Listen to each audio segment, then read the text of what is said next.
ಈಗ ಇರಾನ್ ಅಂತ ಬಂದಾಗ ಕೆಲವು ದೇಶಗಳಿಗೆ ಉತ್ತಮವಾದಂಥ ಒಂದು ಸಂಬಂಧವನ್ನು ಹೊಂದಿದೆ. ನೋಡಿ, ತೈಲ ನಾವೇನು ಅತ್ಯಧಿಕ ತೈಲ ಯಾವುದು ಅಂತ ಹೇಳಿದ್ರೆ ಬೇರೆ ಬೇರೆ ರಾಷ್ಟ್ರಗಳಿಗೆ ಆಮದು ಮಾಡುವಂಥದ್ದು, ರಫ್ತು ಮಾಡುವಂಥದ್ದು ಇದೆ ಇರಾನ್ ದೇಶ. ಅಂದರೆ ಅವಲಂಬನೆ ಆಗಿದೆ.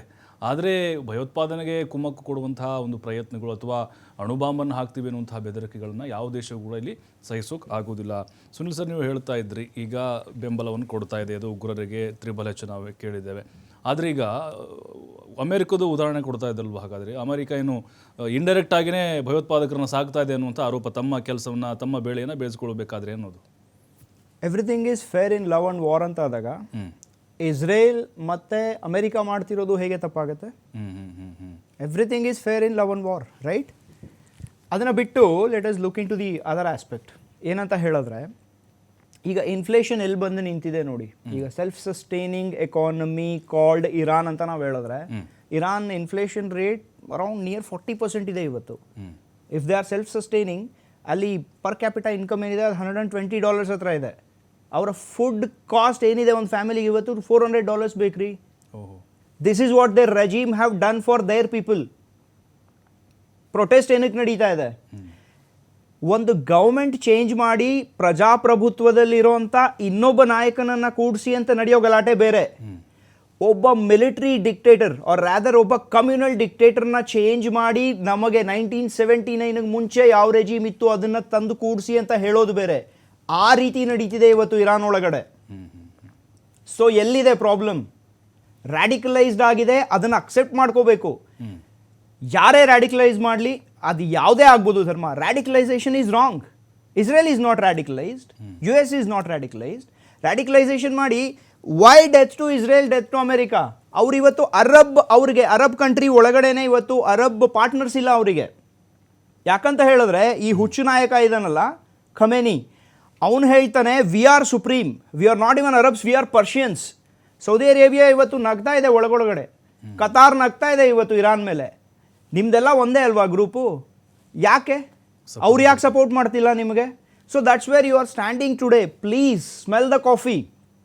ಅದನ್ನು ನೀವು ನೋಡಬೇಕು. ನಿಮ್ಮ ಪ್ರಾಬ್ಲಮ್ಸ್ನ ನೀವು ಮಾಡಿ ನಿಮ್ಮದೇ ದೇಶನ ನೀವು ಹಾಳು ಮಾಡಿಕೊಂಡು, ನಿಮಗೆ ಗೊತ್ತಿಲ್ಲದಾಗೆ, ಪ್ರಪಂಚಕ್ಕೆ ಗೊತ್ತಿಲ್ಲದಾಗೆ ನೀವು ನ್ಯೂಕ್ಲಿಯರ್ ಪ್ಲ್ಯಾಂಟ್ಸ್ನ ನೀವು ಕ್ರಿಯೇಟ್ ಮಾಡಿ ಅದು ಈಚೆ ಬಂದಾಗ ಇವತ್ತು ನಿಮ್ಮ ಮೇಲೆ ಸ್ಟ್ರೈಕ್ಸ್ ನಡೀತಿದೆ ಅಂತ ಹೇಳಿದ್ರೆ ಅದು ಯಾವಾಗ ನೀವು ಟೆರರಿಸ್ಟ್ಗಳನ್ನ ಸಾಕಿ ಆ ಟೆರರಿಸ್ಟ್ಗಳು ಪ್ರಾಬ್ಲಮ್ಸ್ ಕ್ರಿಯೇಟ್ ಆದಮೇಲೆ ಇವತ್ತು ನಿಮ್ಮ ಮೇಲೆ ರಿಟಾಲಿಯೇಷನ್ ನಡೀತಿದೆ ಅಂತ ಹೇಳಿದ್ರೆ ನಿಮಗೆ problem. You deserve it. You deserve each bit of it that is happening. ನೀವು ಟೆರರಿಸ್ಟ್, ಇವಾಗ ಇನ್ನೊಬ್ಬರನ್ನ ನೀವು ಟೆರರಿಸ್ಟ್ ಅಂತ ನೀವು ಕರ್ಕೊಳ್ಳಿ, ತೊಂದರೆ ಇಲ್ಲ. ಬಟ್ ನೀವೇನು ಮಾಡ್ತಿದ್ದೀರಾ? ಫಸ್ಟ್ ನೀವು ಟೆರರಿಸ್ಟ್ ಆಗಿದ್ದಕ್ಕೆ ಅಲ್ವಾ ಅದು ಬಂದಿದ್ದು. ಎರಡನೇದು, ಇಸ್ರೇಲ್ ಏನಿದೆ, ಈ ಎಲ್ಲ ಸ್ಟ್ರೈಕ್ಸ್ ಏನೇ ನಡೀತಲ್ಲ, ಇನ್ಕ್ಲೂಡಿಂಗ್ ಸ್ಟ್ರೈಕ್ಸ್ ಆನ್ ಪ್ಯಾಲೆಸ್ಟೈನ್ ಏನು ನಡೀತು ಹಮಾಸ್ ಮೇಲೆ, ಅದು ತಾನಾಗ್ತಾನು ಶುರು ಮಾಡಲಿಲ್ಲ. ಅವ್ರು ಅಟ್ಯಾಕ್ ಮಾಡಿದ್ರು, ಎಷ್ಟು ಕೆಟ್ಟದಾಗ ಅವ್ರು ಜನಗಳನ್ನ ಸಾಯಿಸಿದ್ರು. ಅದಕ್ಕೆ ಮುಂಚೆ ಏನೂ ಇರಲಿಲ್ವಲ್ಲ ಪ್ರಾಬ್ಲಮ್. ಇವತ್ತು ಲೆವೆಲ್ಡ್, ಪ್ಯಾಲೆಸ್ಟೈನ್ ಲೆವೆಲ್ಡ್, ಹೌದಲ್ವಾ? ಯಾಕೆ ನಡೀತದು? ಫಸ್ಟ್ ಅವ್ರು ಅಟ್ಯಾಕ್ ಮಾಡಿದ್ದಕ್ಕೆ ಇವ್ರು ರಿಟಾಲಿಯೇಟ್ ಮಾಡಿದ್ರಲ್ವಾ? ಸೊ ಒಂದು ದೇಶನೇ ನಾನು ಮುಗಿಸ್ಬಿಡ್ತೀನಿ, ನೀವು ನ್ಯೂಕ್ಲಿಯರ್ ಬಾಂಬ್ ಕ್ರಿಯೇಟ್ ಮಾಡ್ತಿರೋ ರೀಸನ್ನೇ ಇಸ್ರೇಲ್ನ ಸರ್ವನಾಶ ಮಾಡೋದು.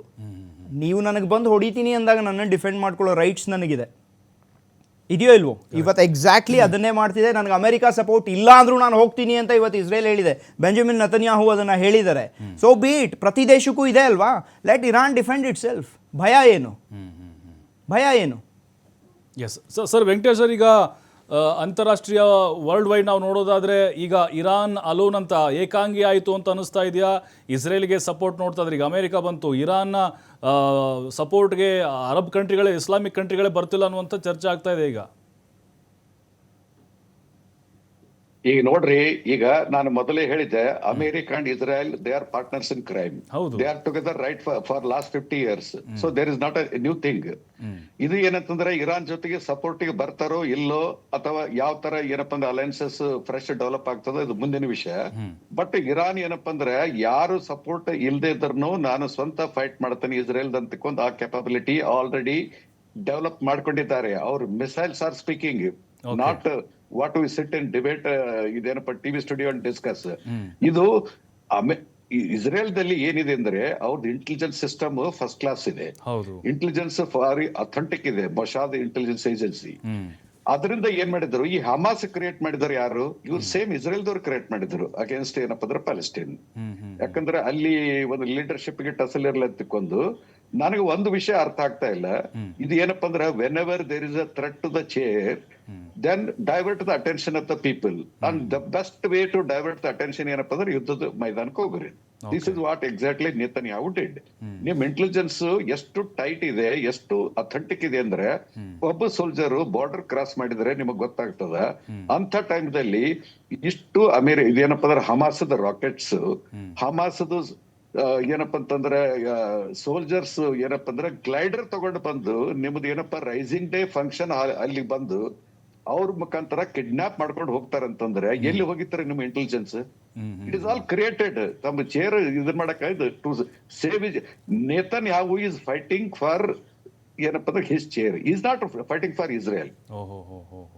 ಏನಂತಂದ್ರೆ ವಿಲ್ ಬಿ ದ ಬಿಗ್ಗೆಸ್ಟ್ ಏನಂತಂದ್ರೆ ಈ never expected that Iran would give such this thing. ಇರಾನ್ದು ಮಿಸೈಲ್ ನೋಡಿದ್ರೆ ಯಾವ ತರ ಬರ್ತಾ ಇದೆ, ಅಂಡ್ ವಾಟ್ ಕೈಂಡ್ ಆಫ್ ಏನಪ್ಪಾ ಅಂದ್ರೆ ರೇಂಜ್. ಅಂಡ್ ಜಸ್ಟ್ ಇಮ್ಯಾಜಿನ್, ಒಂದು ಮಿಸೈಲ್ ಇರಾನ್ ದಿಂದ ಫೈರ್ ಆಗ್ತದಂದ್ರೆ it goes through all American bases, Red Sea, Mediterranean Sea, ಏನಂತಂದ್ರೆ ಇರಾಕ್, ಜಾರ್ಡನ್, ಅದೆಲ್ಲ ಪಾಸ್ ಆಗೇ ಇಸ್ರೇಲ್ಗೆ ಹೋಗಿ ಹಿಟ್ ಆಗ್ಬೇಕಲ್ಲ. ಅಂದ್ರೆ ಇವ್ರದ್ದು ರಸ್ತೆಯಲ್ಲಿ ಇರ್ತಕ್ಕಂಥ air defence system they are unable to catch it. ಈಗ ಏನಪ್ಪಾ ಅಂದ್ರೆ 2 ಕೋಟಿ ಬರ್ತಕ್ಕಂಥ ಮಿಸೈಲ್ ಇವ್ರು 20 ಕೋಟಿ ಇಂಟರ್ಸೆಪ್ಟರ್ ಫೈರ್ ಮಾಡಬೇಕಾಗತ್ತ ಪರಿಸ್ಥಿತಿ ಬಂದಿದೆ. ಏನಂತಂದ್ರೆ ನಾಳೆ ಯುದ್ಧ ಮುಗಿದ ನಂತರ Iran can still economically sustain because of oil and gas. Israel ಏನಪ್ಪಾ ಅಂತಂದ್ರೆ absolutely without the help of America it will not survive economically. ಯಾಕಂತಂದ್ರೆ ಅವ್ರದ್ದು already every day the cost of the war to Netanyahu is 61,000 crores. ನಿಮ್ಮ TV ಚಾನಲ್ದಲ್ಲಿ last time ನಾವು ಕುಂತಾಗ ಇದನ್ನೆಲ್ಲ calculation ಮಾಡಿದ್ವಿ. ಏನಂತಂದ್ರೆ ಈಗ ಇಂಟರ್ಸೆಪ್ಟರ್ಸ್ ಅವು ಇವು 1 ವೀಕ್ ಮ್ಯಾಕ್ಸಿಮಮ್ 1 ವೀಕ್ ಸಸ್ಟೈನ್ ಆಗ್ಬೋದು. ಇವತ್ತಿನ ಎಕ್ಸಾಂಪಲ್ ಹೇಳ್ತಲ್ಲ, 27 ಮಿಸೈಲ್ಸ್ 10 ಲ್ಯಾಂಡ್ ಫಾಲ್ ಆಗಿದೆ. ಒಂದು ಹಾಸ್ಪಿಟಲ್ ಮೇಲೆ ಬಂಬಾರ್ಡ್ಮೆಂಟ್ ಮಾಡಿದ್ರೆ ಅಂತ ಕೊಂದು ಎಲ್ಲ ಏನಂತಂದ್ರೆ is showing his tears. You get all the world wide media, all of media ಅವರೆಲ್ಲ ಕರೆಕ್ಟ್ ಆಗಿ ಗೆಸ್ ಮಾಡ್ಲಿ. You send it to Iran also, you send it to 3 nuclear sites also, and send them to Israel also. ಎಲ್ಲ media ಇದೆಲ್ಲ western media ತಮ್ಗೇನು suitable ಇರ್ತದ ಅಷ್ಟೇ selected news ಹೊರಗೆ ಬಿಡ್ತಾ ಇದ್ದಾರೆ. ಆಕ್ಚುಲಿ ಒಳಗಾಗ್ತಾ ಇರೋದು ಬೇರೆ ಕಥೆನೇ ಇದೆ. ಅಲ್ಲಿ ಹಾಸ್ಪಿಟಲ್ ಕೆಳಗಡೆ ಮಿಲಿಟರಿ ಏನಪ್ಪಾ ಹೆಡ್ ಕ್ವಾರ್ಟರ್ ಇದೆ.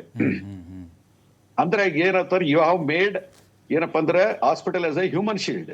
ಈಗ ಹಾಸ್ಪಿಟಲ್ ಡಿಸ್ಟ್ರಾಯ್ ಆಯ್ತು, 2 ಕೋಟಿ ಬಾಳ್ತಕ್ಕಂಥ ಒಂದು ಮಿಸೈಲ್ ಬಂದು ಡಿಸ್ಟ್ರಾಯ್ ಮಾಡಿದ್ರು. ಆ ಹಾಸ್ಪಿಟಲ್ ನೀವು ರೀಕ್ರಿಯೇಟ್ ಮಾಡ್ಬೇಕಂದ್ರೆ 200 crores ನೀವು ಸ್ಪೆಂಡ್ ಮಾಡಬೇಕು.